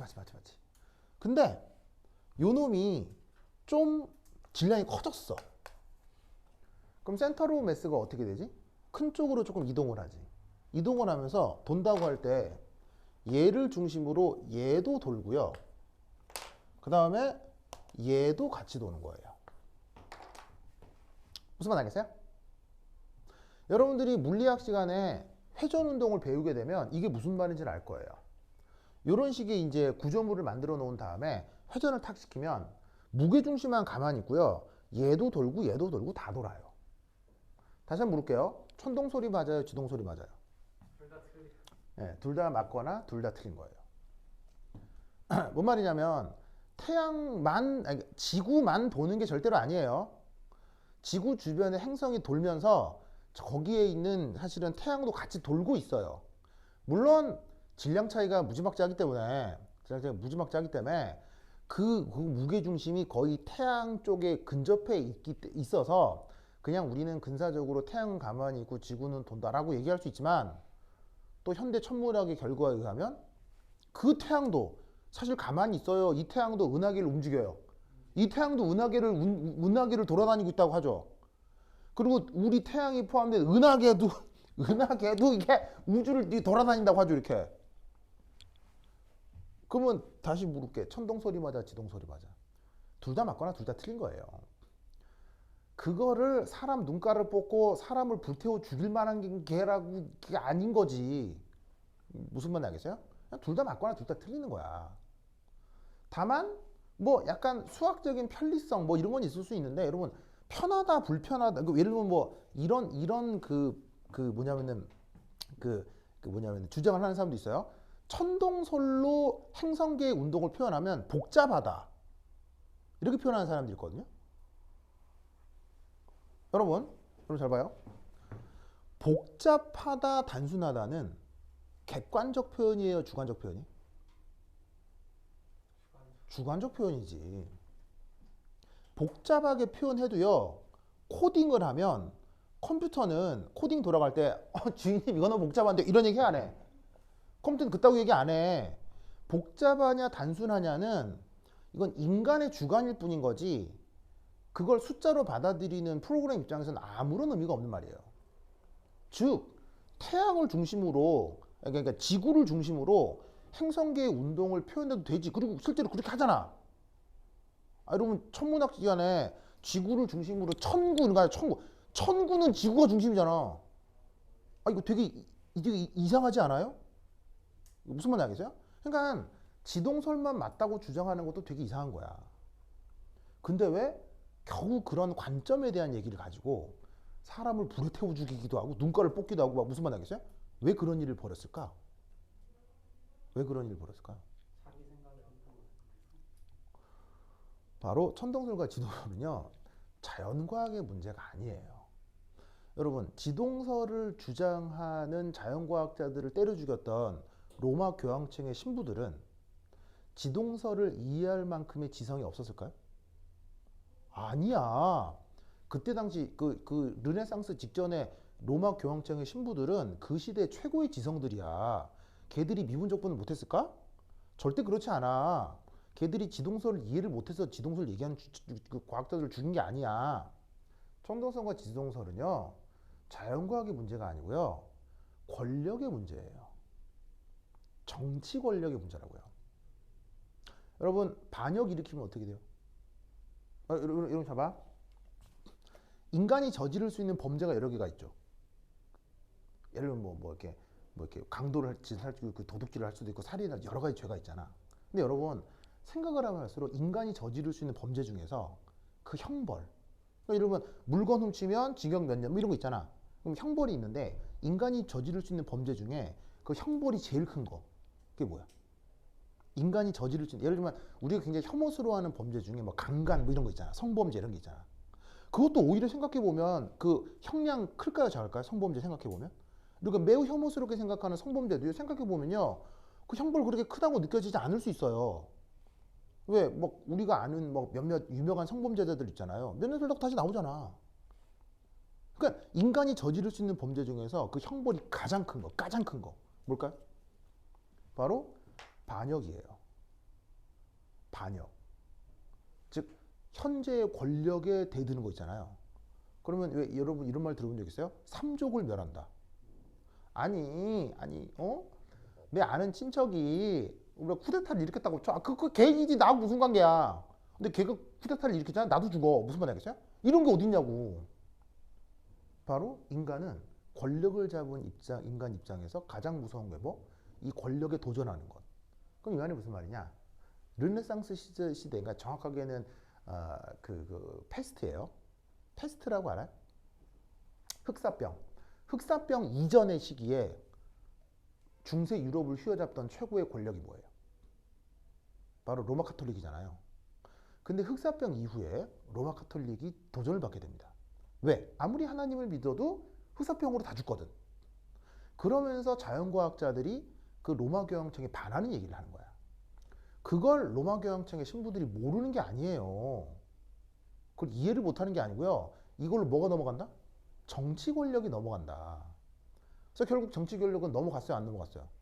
넘어갔죠. 지금 뭐 로마 교황청이 무슨 뭐 옛날 같은 정치적 권력이 있나요? 없잖아.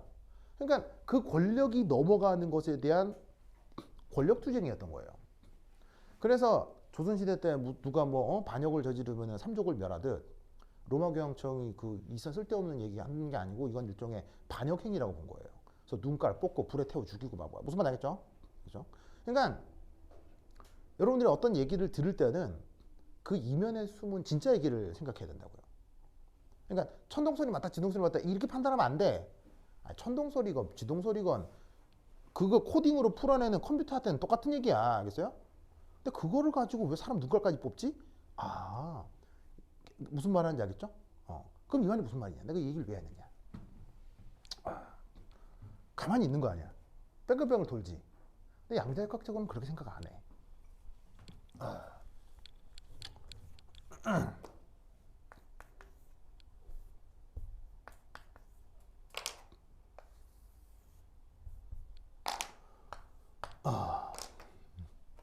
얘가 도는 건 맞는데 사실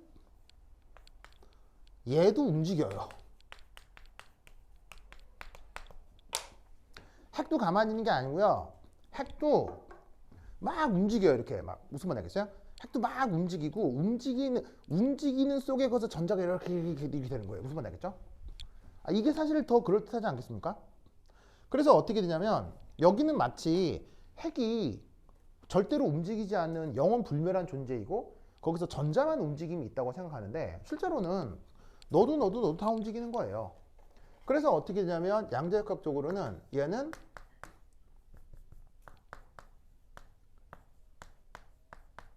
투보디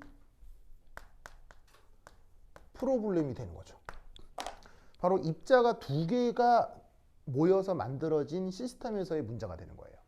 그래서 어떻게 되냐면 핵도 움직이고 전자도 움직이기 때문에 얘를 뭐냐면은 양자역학적으로 표현을 하면 이렇게 표현을 할 수가 있어요. 마이너스 2m 핵 h바의 제곱 d 파이 핵 dx 제곱 빼기 2m e h바의 제곱 d 파이 전자 분의 dx 전자의 제곱. 얘는 핵의 제곱 더하기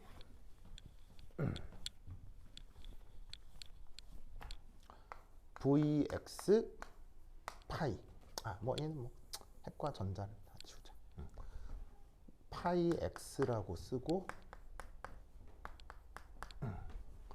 이게 2 파이 x. 이런 꼴로 사실은 쓰여지는 거예요. 자, 뭔 말이냐면 여기에 있는 이 파동함수라고 하는 게 바로 핵과 전자 모두의 정보를 포함하는 파동함수가 되고, 이건 바로 핵의 좌표이며 요건 전자의 좌표가 되는 거죠. 그러면서 앞서 뭐라고 했었냐면 여기서부터 요 표현, 자, 이 표현이 뭐라고 했냐면 바로 운동 에너지를 알아내는 연산자라고 했었죠. 그러니까 이 표현은 뭐냐면 그 핵과 전자 모두의 정보를 가지고 있는 파동함수에 대해서 핵의 운동 에너지를 알아내는 부분인 거예요. 그럼 이 부분은 전자의 운동 에너지를 알아내는 부분이고요. 요거는 핵과 전자가 만들어낸 위치 에너지 부분인 거죠. 핵과 전자 사이의 위치 에너지 연산자가 되는 거예요.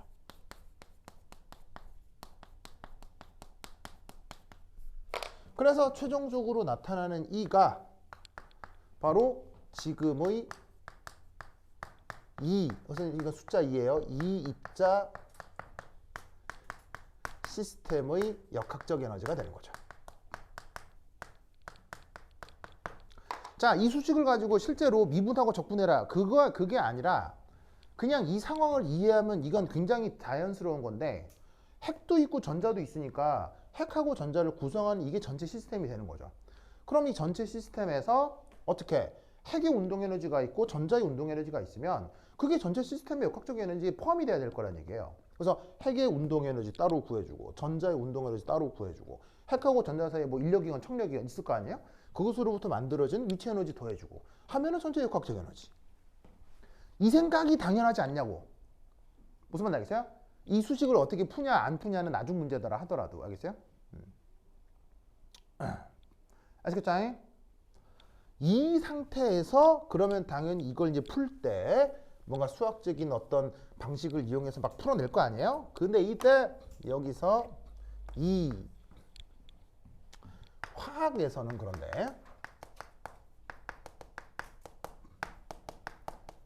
전자의 상황이 더 중요하죠.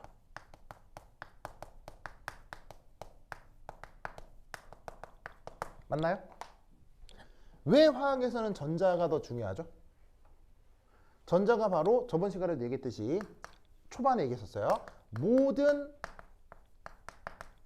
화학 결합의 근원이죠. 자, 예를 들어서 이온 결합. 이온 결합에서 중요하게 다뤄줘야 되는 게 이온이잖아요. 이온 어떻게 만들어져요?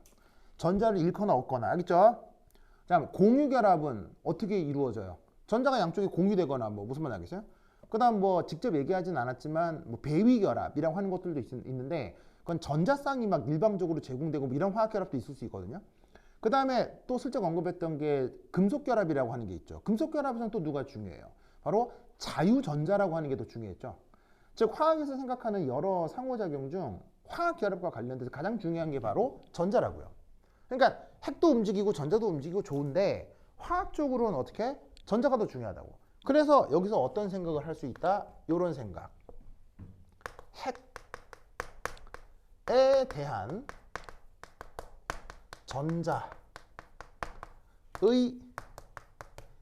상대적 운동을 분리해내자 라는 거예요.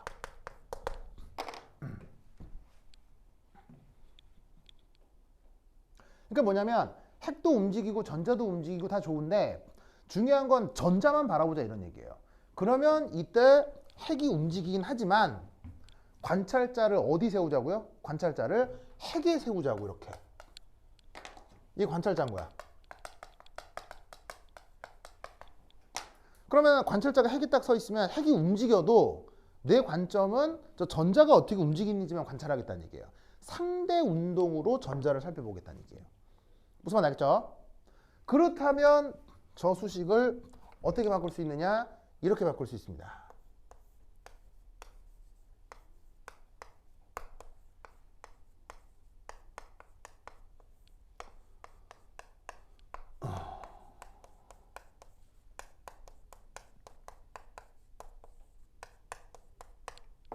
물론 1차원에 대해서. 변수가 x 하나만 있으니까 그냥 계속 1차원에 대한 얘기로만 한 겁니다. 이때 여기 이상한 표현 하나가 있는데 짜잔.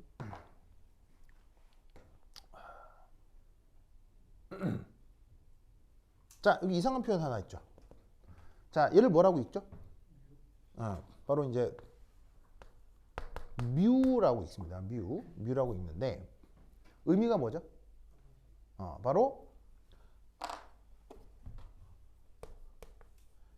reduced mass라고 합니다. 우리말 번역은 환산질량. 여러 입자가 동시에 움직일 때 관찰자의 위치를 어느 한 입자로 고정해서 나타나는 상대 움직임을 그 표현을 할 때 환산질량이라는 개념을 사용하죠. 이때 막 물리학적으로 좌표 변환하고 뭐 이런 게 있는데 그건 나중에 물리 시간에 배워보도록 하시고요. 그러면 그 환산질량이라고 하는 게 여기서 어떻게 나타난다? 뽀로뽀로뽀로뽀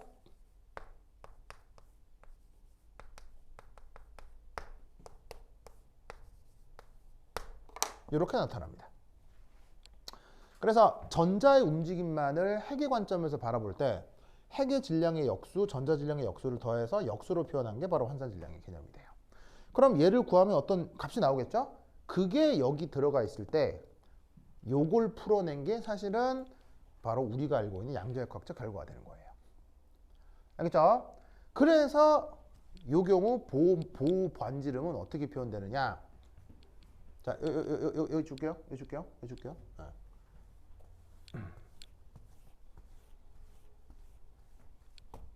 바로 다섯 번째 이 양자역학적 관점의 보어 반지름은 이렇게 표현됩니다. 요거에 파이 2제곱 한 다음에 요 자리가 뮤가 들어가요. 자, 그냥 보호 모델에서는 전자질량이었죠. 근데 양자역학적 모델에서는 요 자리가 환산질량으로 들어갑니다. 근데 환산질량으로 들어가건 말건 사실은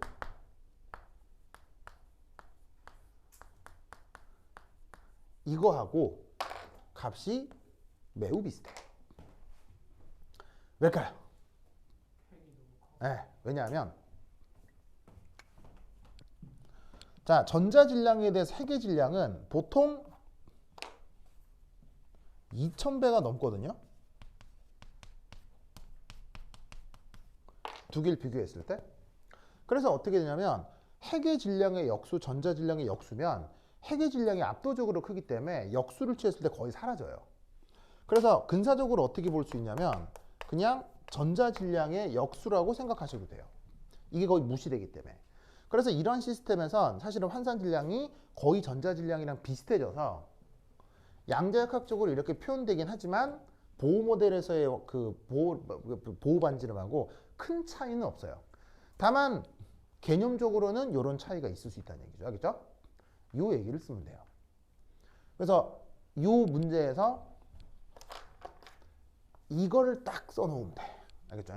이게 양자역학적 모델의 보호 반지름이고 이게 보호 모델에서의 보호 반지름이고. 알겠죠? 하지만 값은 어떻다? 굉장히 비슷하다. 알겠죠? 자, 이렇게 해서 4장과 관련된 내용들을 좀 정리를 해보았습니다. 내가 그거 미리 5장 강의를 넣어드렸죠? 얼마나 보셨는지 모르겠는데 다음 수업 시간이 목요일이잖아요? 시간 여유가 좀 있으니까 여러분 쉬는 날도 있으니까 5장 강의도 충분히 좀 봐주시기 바랍니다. 알겠죠? 그렇죠? 그래서 요거 4장 강의는 이렇게 얘기를 하고요. 자, 그 다음 이제 5장을 이제 오늘부터 이제 조금 시작해 보도록 하겠어요. 그래서 5장 내용부터 한 10분 쉬었다 보도록 하겠습니다. 화장실 다녀오세요.